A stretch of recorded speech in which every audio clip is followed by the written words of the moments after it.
break ourselves. Now, here's a pretty good example of that. Here I am, a math teacher, but I have a lot of varied interests. And when I was in college, one of the jobs I got at a very, very ritzy community on Fire Island was to work as a butcher in an Italian butcher shop. Now, they had a lot of salt of the earth kind of butchers in the shop, and the clientele was extremely rich. They were from Manhattan. They were from, they would come out on weekends from Hollywood. A lot of big bucks went through that community. And all of the butchers that worked in the place, again, they were salt of the earth. They were great people. They were blue collar kind of workers. But the difference in what they knew about versus what the clientele in the community knew about, there was a void, a tremendous void between the two.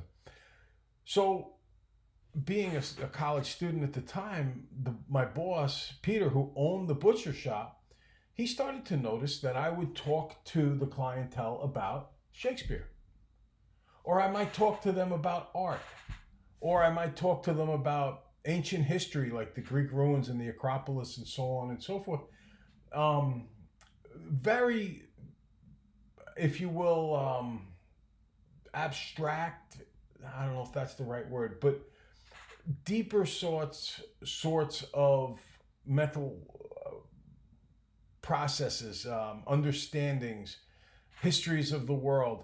And they would love to talk about this. And as I was talking to them about it, we just kind of like go into one section or one area and it would be like, hey, by the way, have you ever tried this red snapper here? If you prepare it a certain way, it's delicious.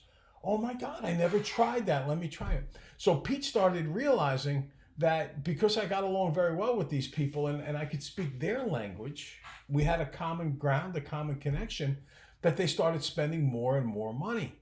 So Pete loved having me around. And at the end of weekends, he just slipped me an extra $100 bill and say, keep it up, great job. Nobody else in the place was able to do that.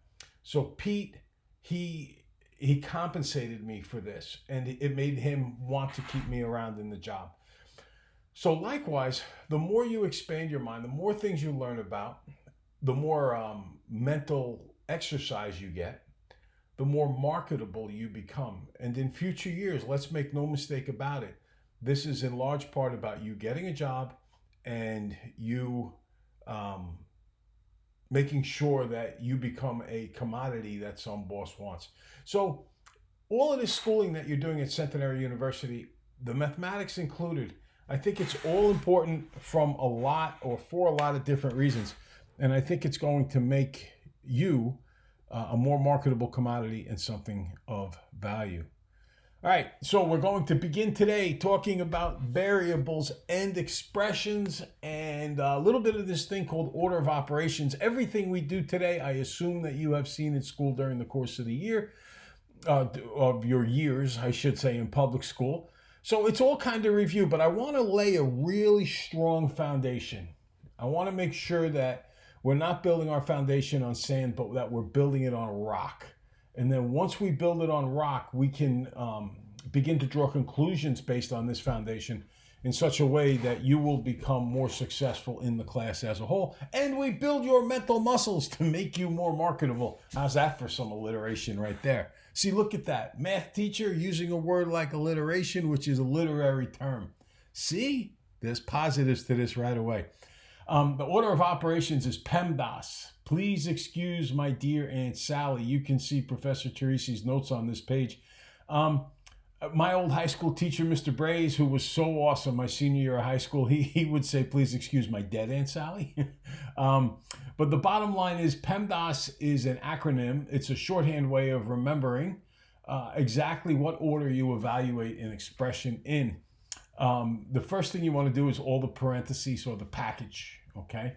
Then you want to do all the exponents that you might find. Then you do multiplication and division in whatever order they occur. And this is a really, really, really important thing.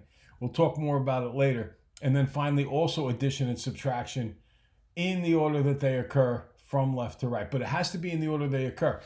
Just because it says MD does not mean you always do multiplication before division, or AS, always addition before subtraction.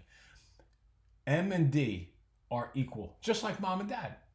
If you want to cause a nuclear holocaust in your house, All you have to do is go up to like one of your parents. Say you go up to mom. You go, hey, mom, can I go to the movies with my friends? And mom goes, nah, you can't go. Then you say, well, I want to go anyway. And you go find your dad. And you go, oh, daddy. Especially girls do it that way. Like, daddy. They got dads wrapped around their fingers. Daddy, my friends are going to the movies and I don't want to be sitting here all alone at home. Can I go to the movies? And dad, not knowing that mom already said no, says, sure, sweetheart, you can go to the movies. And then mom finds out. Oh, my Lord. Nuclear holocaust about to occur. Dad is in the Chateau Bow Wow, the doghouse. It is all over.